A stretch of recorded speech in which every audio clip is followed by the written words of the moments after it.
Heed my words. I am Malenia, Blade of Mikola, and I have never known defeat. You will witness true horror. Now, rot. Let your flesh be consumed by the scarlet rot.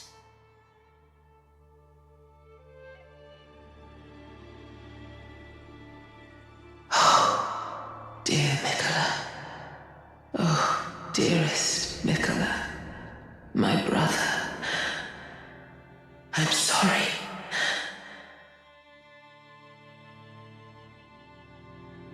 Hello guys, today we're going to talk about Malenia, the one who, among the demigods, was defined by her will to never give up. Undefeated in battle, many say. However, she too knew the taste of defeat, even though she never admitted to herself. A shattered pride left to rot.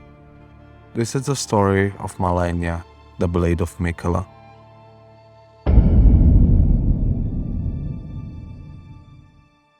Malenia is the twin sister of Mikola, born of the union of Queen Marika the Eternal and the second Elden Lord, Radagon the Red.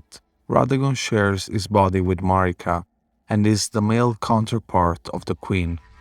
This fact was a jealously guarded secret. It is said that only a sculptor who was commissioned to sculpt a statue of the Queen was able to peer into the secret and hid it within the statue itself. No one knows what happened to the sculptor after that. The exact nature of the relationship between Marika and Radagon is unclear, although we can assume that Marika felt little sympathy towards her other half. From Melina's dialogue, which recounts Marika referring to Radagon as a loyal hound of the Golden Order. The two had separate wills, yet they shared the same body. It is not known if this has always been the case, or if the two were once separated in the past. This would make Mikola and Malenia children of a single god. As such, they were chosen as both Empyreans. However, both were afflicted from birth. One was cursed with eternal childhood, and the other harbored rot within. I believe it was precisely their out of the ordinary birth that made them perfect candidates as Empyreans for the two fingers. As one is not born an Empyrean but is chosen for the role. In our journey we can meet another Empyrean, Rani, and we know that she is not the daughter of a single god, unlike Mikola and Malenia, but that she was born from the union of Radagon and Renala before he became the Elden Lord by marrying Marika the Eternal. But what is an Empyrean? An Empyrean, in poor words, is a candidate of divine nature, chosen by the two fingers to take the place of Queen Marika and become the new ruling vassal god of the greater will.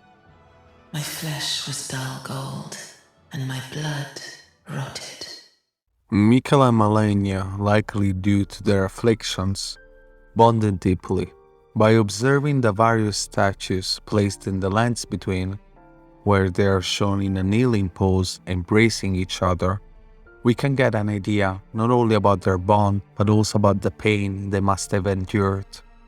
First, we can observe Malenia towering over Mikola, highlighting the fact that Mikola has now grown in years, unlike his sister, despite the two being twins. The second thing that we can notice is Malenia missing an arm already. It seems that the rot is already in an advanced stage, despite Malenia being depicted at quite a young age. It is hard to imagine the terror she must have felt as a child, seeing her body fall apart. Not much is known about the relationship the twins had with their parents.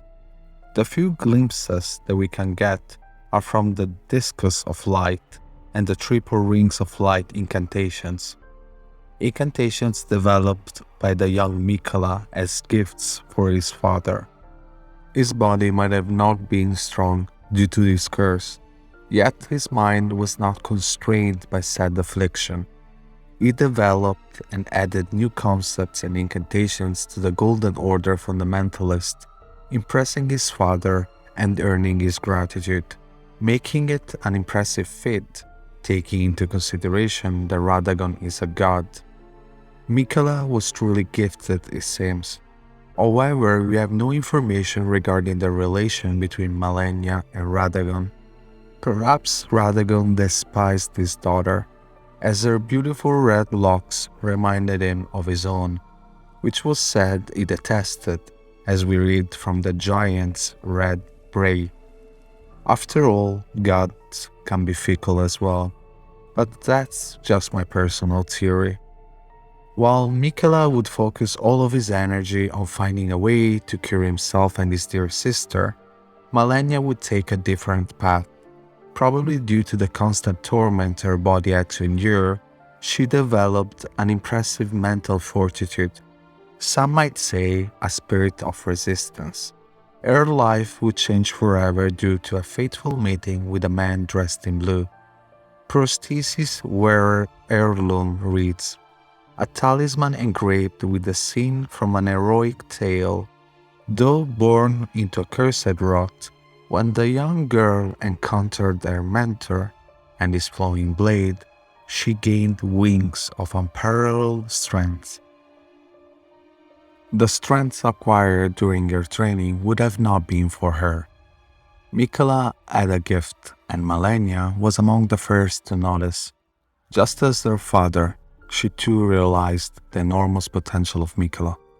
Therefore, Malenia decided to serve him. If not as his equal, she would be his blade.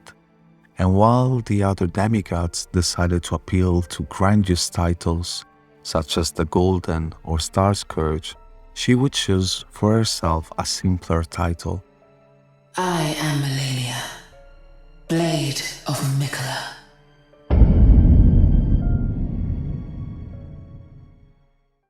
What is the rot that afflicts Malenia? Scarlet rot, it is said to be an ancient legend generated deep below the earth, a vicious plague that eats away at life.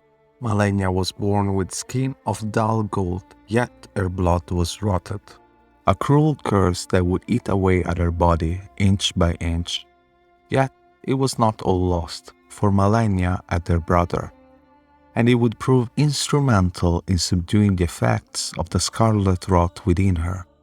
Miquella was able to hinder the effects of the rot by implanting within his sister a needle made of unalloyed gold, crafted to ward away the meddling of outer gods, capable of forestalling the incurable rotting sickness.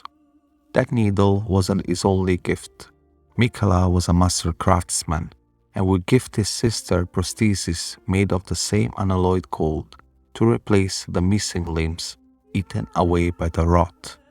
Malenia, with practice and skill, treasured the gifts and used them as if they were her natural arm and legs. Miquella would have not been the only one to offer aid to Malenia. As stated before, the man dressed in blue would have actually become her mentor. Even though the man was blind, he didn't need eyes to comprehend what was crawling beneath Malenia's skin. He seemed to have a deep understanding of scarlet rot, and taught Malenia on how to subdue it, if only by little, by teaching her the ever-drifting ways of the sword. Just as still waters turn foul, stagnation leads to decay, warriors must remain ever-drifting. The true identity of the mentor is hidden in an ancient tale of a dancer garbed in blue. The dancer represents a fairy who in legend bestowed a flowing sword upon the blind swordman. Blade in hand, the swordman sealed away an ancient god, a god that was rot itself. It is important to note that the tale in question is extremely old, as the name of the hero has been forgotten with the passage of time. We have proof of the legendary tale A battle of this magnitude with an ancient god no less surely left some scars on the earth. By connecting a few dots, we can deduce that the location is downstream of the Ainzel River, deep below the earth, where a great lake of rot can be found. By having a quick look at the map of this area, we learn that the divine essence of an outer god is sealed away in this land. By venturing south through the murky waters, we find a set of stairs by a waterfall. They lead us further below to the Grand Cloister. This temple seems to serve as a place of worship for the pests, which inhabits this area. They are observed praying in reverence, their object of worship being the scorpion stinger, a dagger fashioned from a great scorpion's tail, glistening with scarlet rot, a ceremonial tool used by the heretics, crafted from the relic of a sealed outer god. The description of the objects lead us to believe that the dagger in question was created from a part of a physical manifestation chosen by the god of rot, a scorpion in this case. With this knowledge at hand, I started to question, how do you kill or defeat a god? I believe that the deities within the world of Elden Ring embody very specific concepts, rules, and elements belonging to them individually. For example, a god of rot and stagnation can only be that. It cannot decide to change its nature at will, its power deriving only from its sphere of influence. Therefore, the moment it meets a man who embodies a different set of rules, such as the concept of waters and their currents, which are said to wash away stagnation, it will certainly have no way to fight him, finding itself at a huge disadvantage. A simple concept of well-established rules within the world is the reaction of an element to an opposite one. This would also explain how we managed to defeat the Elden Beast. We tarnished, having been spurned by the grace of the Golden Order, cannot be influenced by the Elden Beast, as we no longer belong to that order. In this case, a new conflict of concepts is born, one of internal order versus external chaos. This speculation of mine was born out of a demand for an explanation.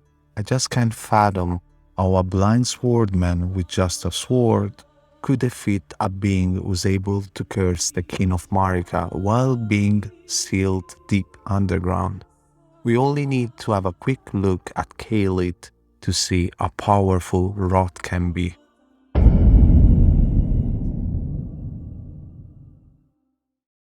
As time passed, the day of the twins' departure from the capital arrived. Despite Radagon's teachings and gift, Miquella realized that the Golden Order could do nothing to treat Malenia's accursed rot. Thus, he decided to leave. This was the beginning of unalloyed gold. Before leaving for the far north, Miquella left in honor of his departed brother Godwyn the Golden a gift.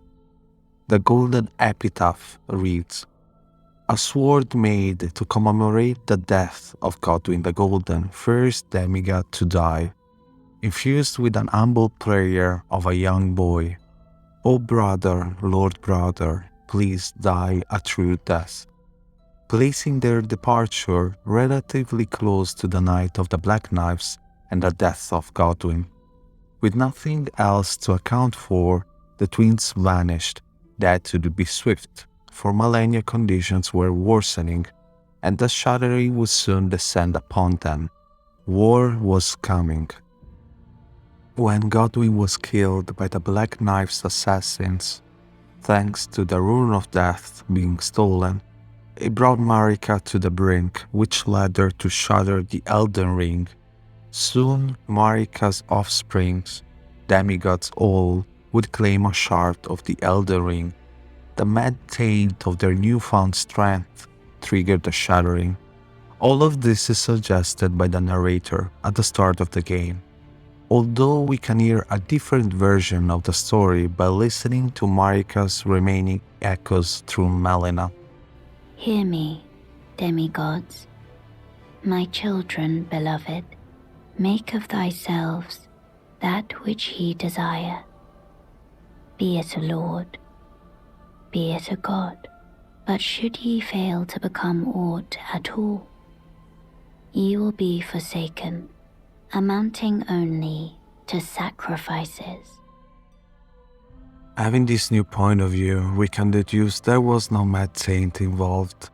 But in reality, the war which followed Marika shattering the Elden Ring was due to a difference in ideology between the various demigods who wished to rise as lords or gods.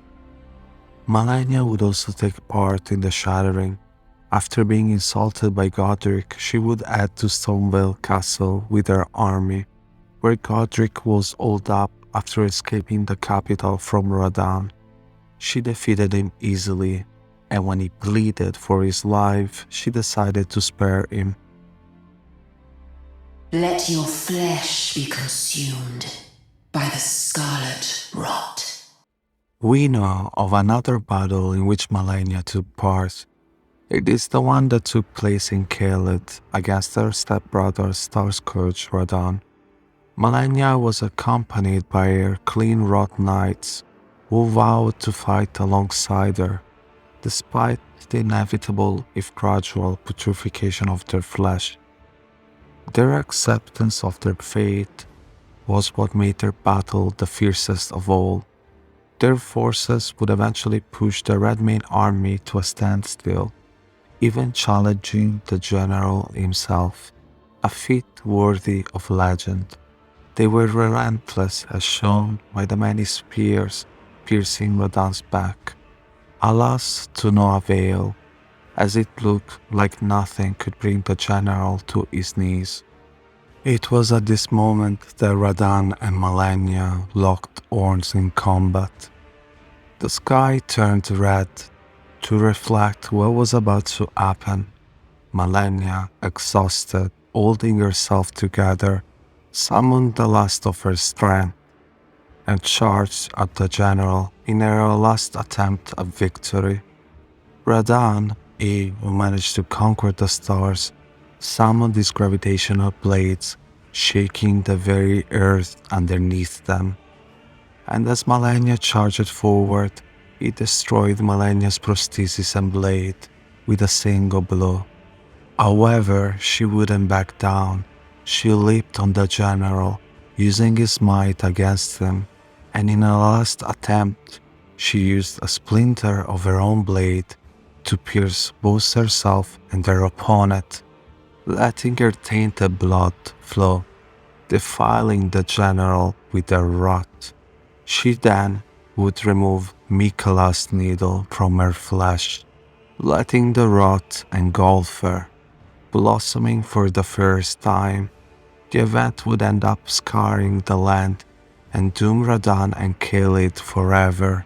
This battle marked the end of the Shattering. It seems Malenia was destined for death as well. After the fight, she fell into a deep slumber, defenseless and motionless on the ground. She would have perished if it hadn't been for a single knight. Clean-wrought Knight Finlay was one of the few survivors of the Battle of Aeonia, who, in an extreme act of heroism, carried the slumbering demigod Malenia all the way back to the Haligtree. She managed the feat alone, fending off all manner of foes along the way. With the two mightiest demigods fallen, the Shattering would come to an end with no victors in sight. Only a land ravaged by war was left.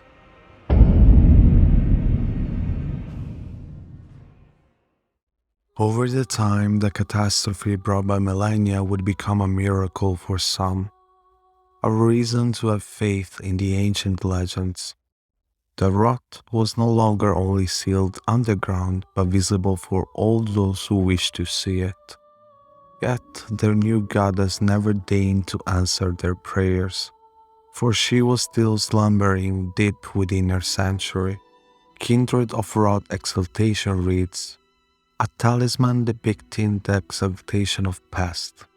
Rot for the Scarlet Goddess, O scarlet blossoms, flourish in distant lands and return to us, the unwanted children. Another example of worship can be found within the shaded castle belonging to House Mare. The Mare served as both executioners and castellans of the shaded castle for generations, as per the Golden Order decree, and the head of the family, Malay, was deeply infatuated with the image of Malenia, to the point of turning the castle into an outpost for the clean-rod knights serving Malenia. Mare robe reads, robe with a black mantle across the shoulders, customarily worn by the head of House Mare. The sons of House Mare are all sickly born. Little wonder the Malay Mare would be so beguiled by the beautiful and fierce goddess who was born into rot. By venturing inside the swamp of Aeonia, we have the chance to meet a red-haired woman called Millicent. The first time that we meet her, she is hostile and tries to attack us due to the rot in the area driving her mad. After fending her off, we can talk to a person called Gowry, who seems to know Millicent pretty well. Oh, a pleasure to see you, a pleasure indeed. I am Gowry, a great sage, in my day anyway. I'd hoped to ask a favor when one of your ilk came along. A strapping young tarnished, able to cross the scarlet swamp of Aeonia. Don't fret, I'll provide fine recompense. Should you accept, I will teach you the secret of Celia, the town you see there. Ah, then you are willing to lend a hand, are you? I need your help to heal a certain young girl. Her name is Millicent. You will find her beyond Celia, resting at the church atop the cliff, stricken by the rotting sickness. The rotting sickness that afflicts Millicent has no cure. When the Erdtree flourished, even the demigods could not stave off its effects, despite their nigh godhood. But Millicent's suffering can be ameliorated. For this, you are to find a certain needle. Seek the deep scarlet swamp of Aeonia outside Celia's bounds. The needle, made from unalloyed gold, is lost somewhere there. He explains that the rotting sickness that afflicts Millicent has no cure. When the Erdtree flourished, even the demigods could not stave off its effects, despite their nigh godhood, and instructs us to find an unalloyed golden needle lost at the center of the swamp where the scarlet flower once bloomed. The needle can stave off the scarlet rot's influence over Millicent and bring her back to her senses. Oh, you found the unalloyed gold needle. As promised, I've detailed the secret of Celia right here. Go on. It's yours. Now let me have a look at the needle.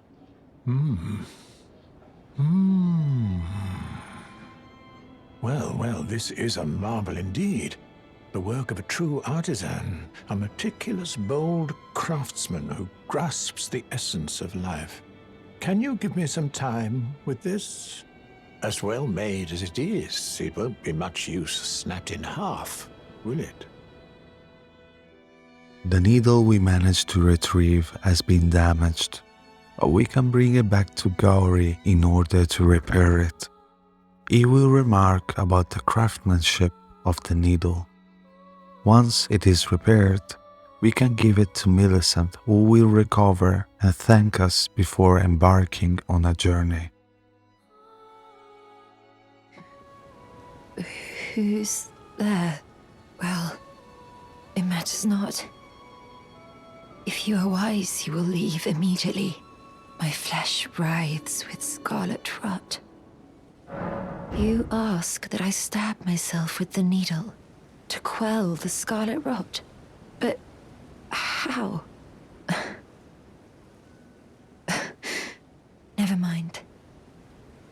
I've decided I would rather trust you than simply continue to spoil from within. Would you mind averting your eyes for a moment?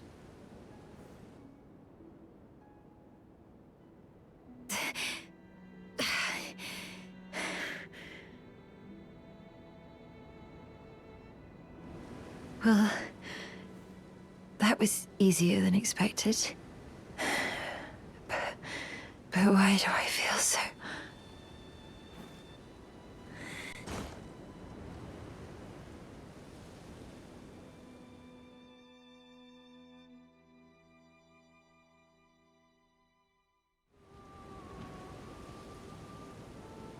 I hoped to see you again. My apologies for when last we met. I fainted before I could even thank you. Everything is as you said. Since inserting the needle, the scarlet rot has ceased to writhe. Even the nightmares have abated. And now, though I can scarcely believe it myself, I can move as I please. Not that I could ever truly repay you, but I would like you to have this, by way of thanks. A token though it is.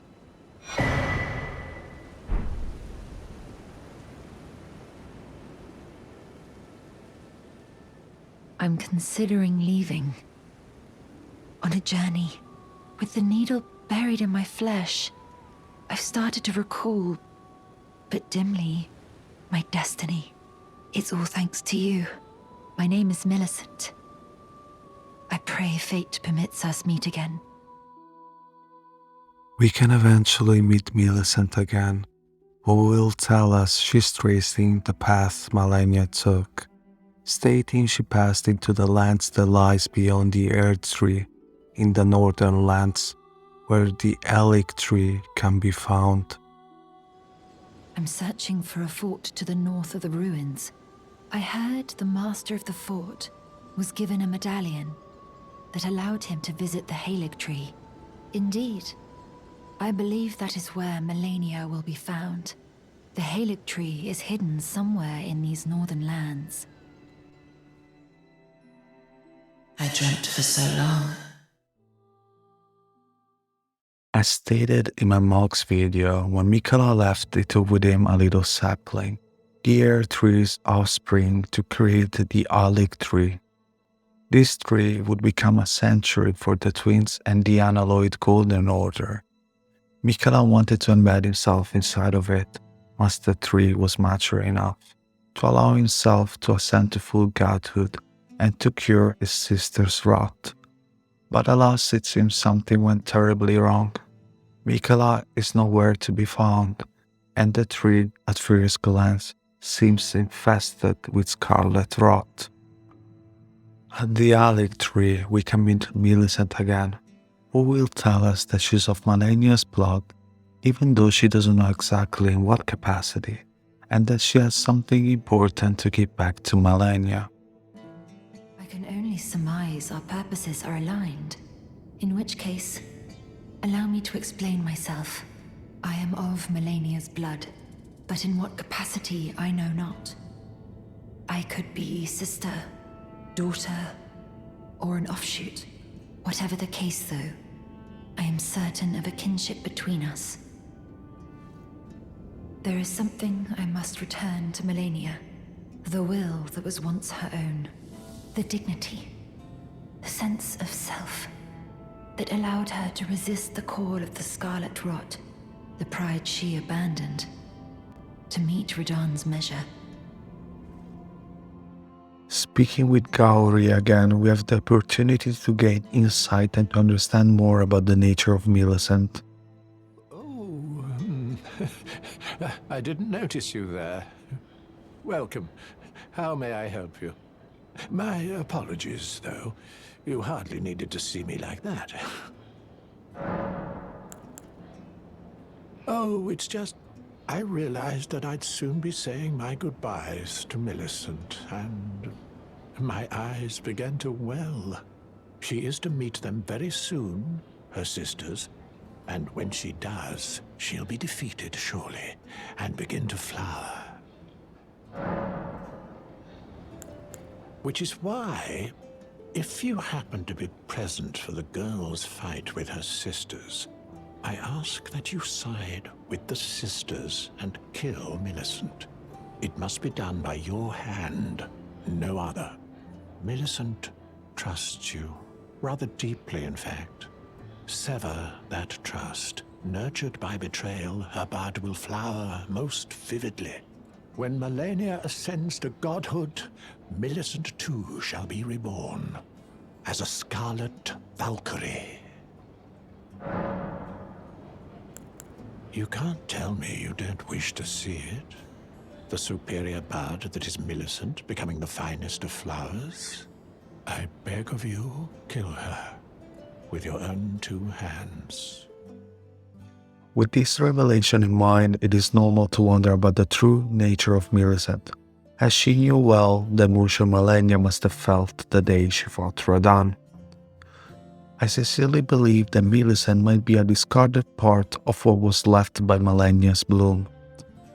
Gary states that the Scarlet Rot is the cycle of decay and rebirth. If we take his words for granted, it is possible that the discarded emotion might be reborn as physical bodies. After all, as Millicent tells us, that day Malenia discarded her sense of self. Before proceeding, I would like to share a little gem with those who don't know it. Gowry has never been in the shack. If we decide to attack and slay, all he will have to say is the following. We shall meet again, you and I. There are countless pests to choose from. Confirming that the person we talk to is a pest controlled by the real Gowry. Following Millicent's footsteps within the Haligtree, we can observe that it appears to be in complete disrepair. The rot has invaded every nook of this sanctuary, from the guardians who were in charge of defending the tree to the guests who sought refuge in the arms of Miquella. Among the many enemies we encounter, even the Crystallians were not spared. Even though they do not possess an organic body, they were still infected by the rot. It appears that the rot does not afflict the body itself, but its essence. To be is enough to fall victim to the sickness. Arriving at the base of the tree, we can understand the magnitude of what happened to this place due to Malenia's influence. Cascades of rot can be seen flowing from within. It is here that we meet Millicent for one last time. As explained by Gowry, if we decide to betray her, Millicent will blossom and become a Scarlet Valkyrie. This metamorphosis implies that negative emotions like pain or stress are the keys to the transformation. Rotten Winged Sword insignia reads, a talisman depicting a raised prosthetic blade, an honor bestowed upon the Valkyries who served the goddess of rot.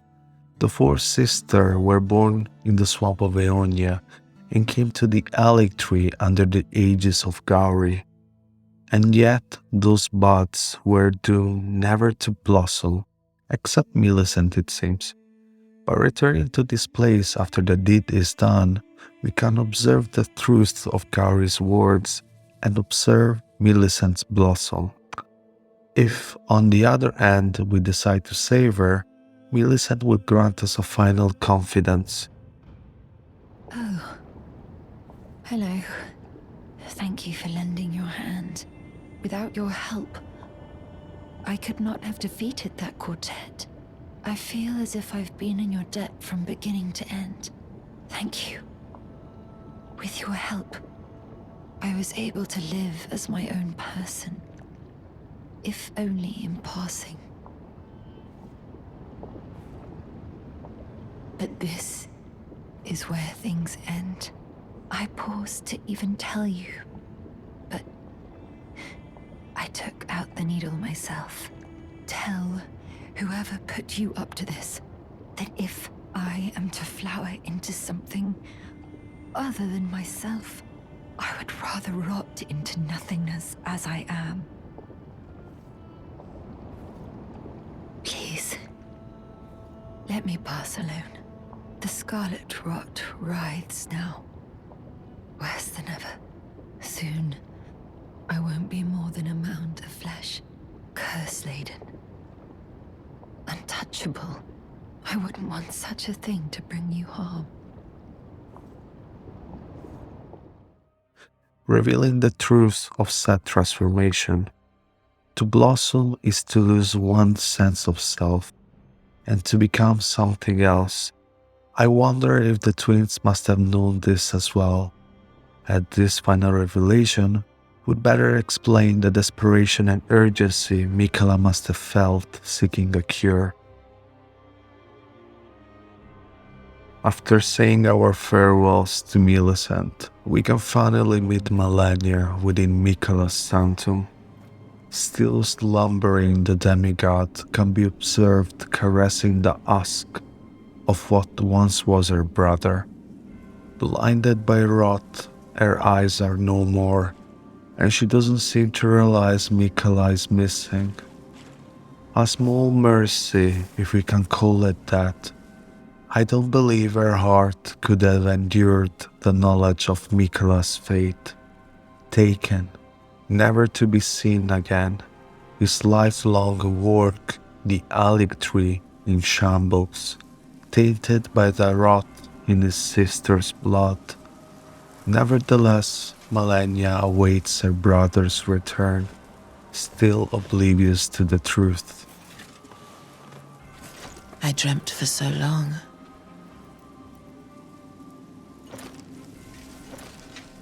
My flesh was dull gold, and my blood rotted. Corpse after corpse left in my wake. As I awaited his return.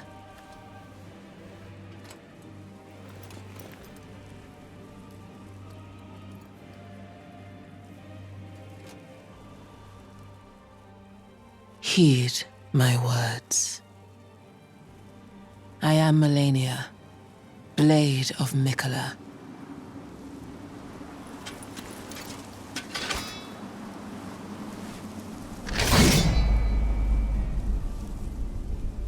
And I have never known defeat. Once we approach her, Malenia awakens, and after introducing herself, she attacks us. It is not clear why she does so. There is no proof of her knowledge of either Astonished nor our mission, as we don't know for how long she has been asleep. Therefore, we can assume that the reason for her hostility is the sole fact that we were able to approach her. We have found the Haligtree, Miquella's secret sanctuary. We were able to surpass all of its defenses, and now we are standing right in front of the husk she perceives to be her slumbering brother. And as her self-appointed title implies, she is here to defend him. Malenia proves to be a formidable opponent. Echoes of her master teachings can be observed in her dance-like movements. A warrior must remain ever drifting, as we can observe from the waterfowl dance. However, she too will fail before us, but not before revealing to us what she's truly capable of.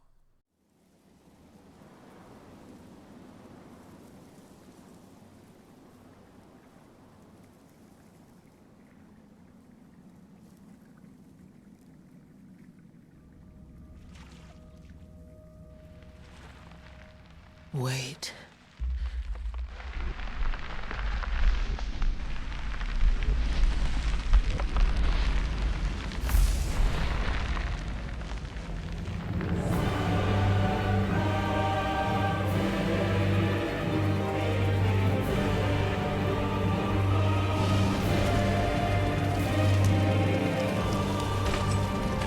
The scarlet bloom flowers once more.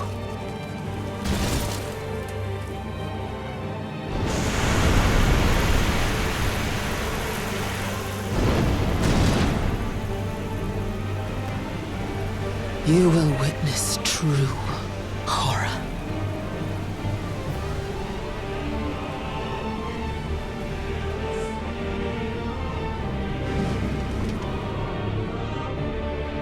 Now, rot.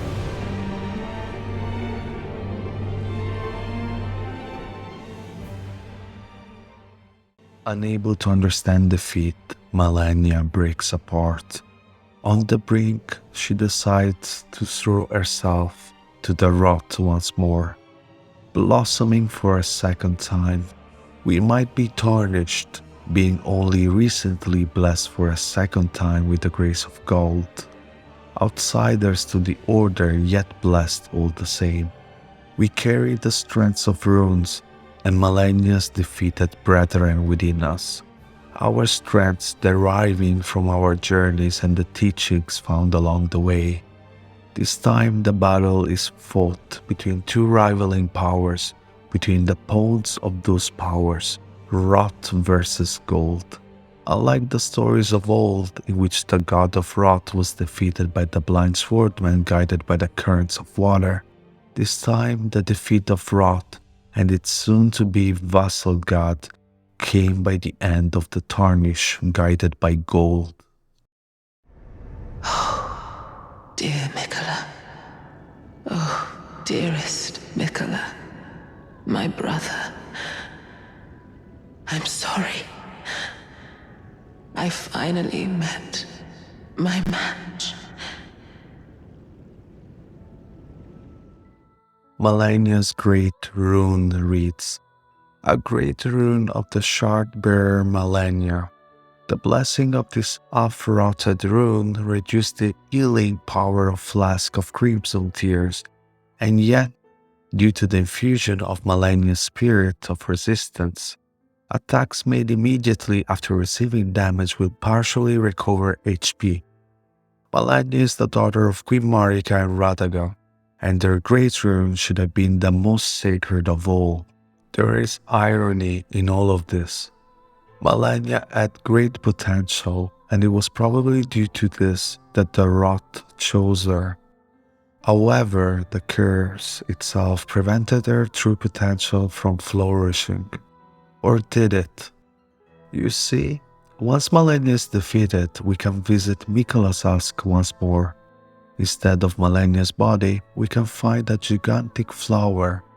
Scarlet Aeonia incantations read, Technique of Malenia, the goddess of rot, creates a gigantic flower that blooms into an explosion of scarlet rot. Each time the scarlet flower blooms, Malenia's rot advances. It has bloomed twice already. With the third bloom, she will become a true goddess. This is the same flower, if only a bit larger, that Millicent can turn into if betrayed by the player, or the same one that we can see by the entrance of Mikola's husk. Likely belonged to one of Millicent's sisters. As Gary stated, Malenia's daughters one day will blossom, and with the rise of their mother as the true goddess of rot, they too will rise and become Scarlet Valkyries. We can assume, therefore, that Malenia, just like her brother, will eventually rise one day as a vassal goddess of their outer god. After all, the grasp of the greater will on the lands between is weakening. The outer gods will soon rise. But do not take my words for granted, for the heralds of the gods have always been here. On the branches of the Haligtree, the oracle envoys can be observed. Oracle Envoy Ashes reads, Spirit of monstrous bands of musicians who employ sacred arts. It is said when the oracle envoys appear, playing their pipes, they do so herald the arrival of a new god or age. Therefore, their presence in the Haligtree could foresee the coming of a new god. But are they here for Malenia or Mikola? I would like to conclude this video with another theory. Probably Mikola's intent to heal Malenia stemmed from his knowledge of her destined greatness, as the rune suggested. Therefore, not having an adult form, could prevent him from achieving his full potential and healing his sister. My question then is, can his curse really be a coincidence?